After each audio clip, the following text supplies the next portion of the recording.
Hi hello నమస్తే welcome to my Ashwini blogs. ఈరోజు meal maker fry చేస్తున్నాను. మీకు కూడా చూపిద్దామని చెప్పి వీడియో చేస్తున్నాను. చూసేయండి రండి.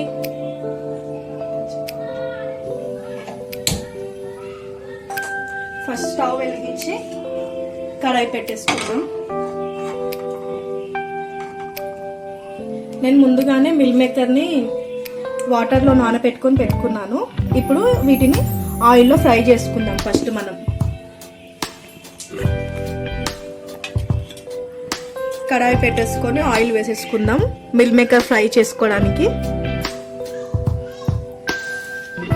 ఇలా మిల్ మేకర్ ఆయిల్లో ఫ్రై చేసుకొని తర్వాత మనం మిల్ మేకర్ ఫ్రై చేసుకుంటే టేస్ట్ కూడా బాగుంటుంది. మనం మిల్ మేకర్ కూడా అక్కడ మెత్తగా కాకుండా గట్టిగా కాకుండా బాగుంటుంది. అంటే నానబెడతాం కదా, మొత్తం మెత్తగా అయిపోతుంది కాబట్టి ఇట్లా ఒకసారి ఫ్రై చేయండి, బాగుంటుంది. కర్రీకైనా సరే ఫస్ట్ మిల్ మేకర్ ఫ్రై చేసుకున్న తర్వాతనే కర్రీ చేయండి, బాగుంటుంది. ఆయిల్ హీట్ అయింది కదా మనకి, ఇప్పుడు మిల్ మేకర్ వేసేసుకుందాం.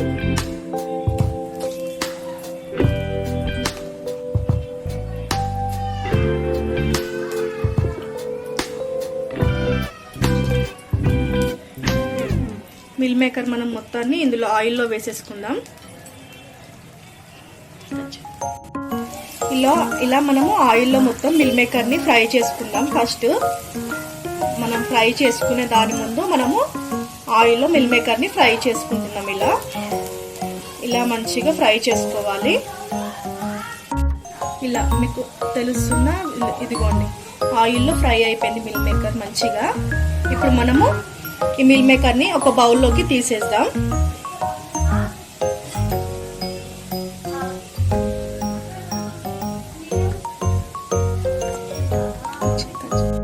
ఇలా మొత్తము మిల్ మేకర్ని మొత్తం ఇలా మనం ఫ్రై చేసేసుకోవాలి. ఇప్పుడు ఇది పక్కన పెట్టేసుకుందాము. ఇప్పుడు మనం ఇందులో ఆయిల్ ఇంకా ఎక్స్ట్రాగా ఉంది కదా, ఇంత ఆయిల్ మనకు అవసరం లేదు ఫ్రైకి. ఇప్పుడు మనం ఇందులో నుంచి మనకి ఫ్రైకి ఎంత ఆయిల్ కావాలో అంత తీసేసుకొని ఫ్రై. ఇప్పుడు మనం ఆయిల్లో ఆనియన్స్ వేసేసుకుందాం. సన్నగా కట్ చేసుకొని పెట్టుకున్న ఆనియన్స్.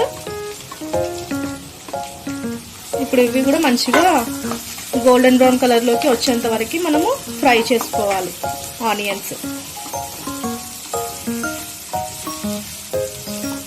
ఇందులో కొంచెం సాల్ట్ వేసుకుందాము, ఎందుకంటే ఫాస్ట్గా ఫ్రై అయిపోతాయి.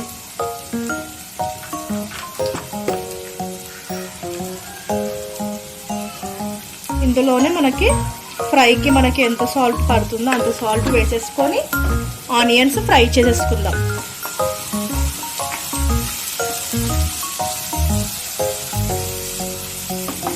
ఇప్పుడు ఒక 2 minutes మూత పెట్టేసుకొని ఆనియన్స్ ఫ్రై అవ్వనిద్దాం.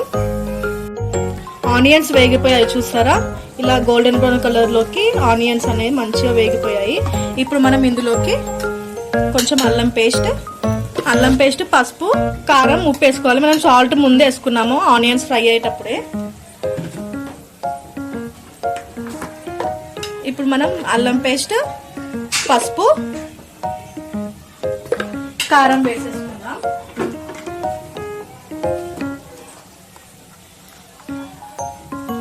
మీ స్పైస్ లెవెల్స్ని బట్టి మీరు వేసుకోండి కారము. నేను ముందుగానే సాల్ట్ వేసేసుకున్నాను. సాల్ట్ వేయలేదని చెప్పి కమెంట్స్ ఎవరు పెట్టొద్దు, నేను సాల్ట్ ముందే వేసేసుకున్నాను. ఇప్పుడు ఫ్రై చేసేసుకుందాం ఆయిల్లో. ఇవి కూడా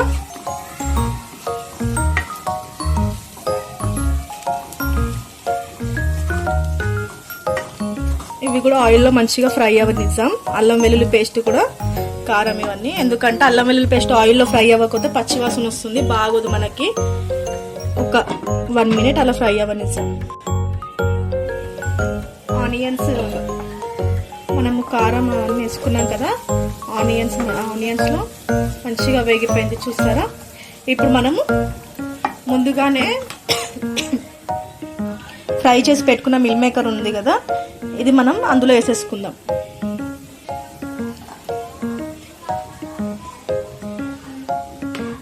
ఇప్పుడు ఇవి కూడా కలిసేటట్లు ఫ్రై చేసేసుకుందాం.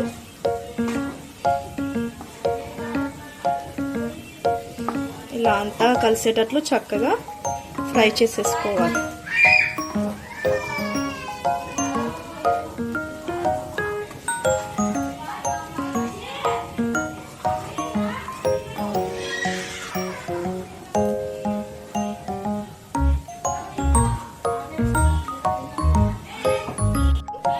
కలిపేసుకోవాలి. ఆనియన్స్, మిల్ మేకర్ రెండు వేసేసుకొని ఇలా మొత్తం కలిసేటట్లు కలిపేసుకోవాలి.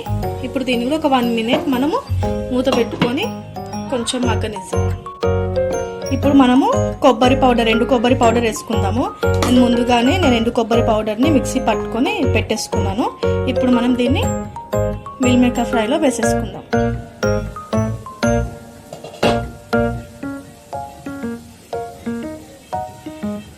ఇప్పుడు మనం కొబ్బరి పౌడర్, ఎండు కొబ్బరి పౌడర్ అనేది మనం ఇందులో వేసేసుకుందాం. బాగుంటుంది మిల్ మేకర్ ఫ్రైలో ఎండు కొబ్బరి వేసుకొని చేసుకుంటే. మనకి ఎంత ఎండు కొబ్బరి కావాలో అంత, ఫ్రైలో ఎంత పడుతుందో అంత వేసేసుకొని ఇప్పుడు మిక్స్ చేసేసుకుందాం.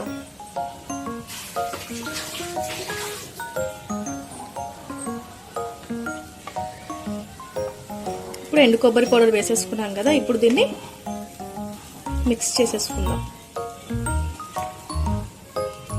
అంతా కలిసేటట్లు ఇలా ఫ్రై చేసేసుకోవాలి. బాగుంటుంది పప్పు చారులోకి, మనము పప్పులోకి చాలా బాగుంటుంది మనకి మిల్ మేకర్ ఫ్రై. అలానే మనం చపాతీలో కూడా పెట్టుకొని తినొచ్చు. అంతేనండి.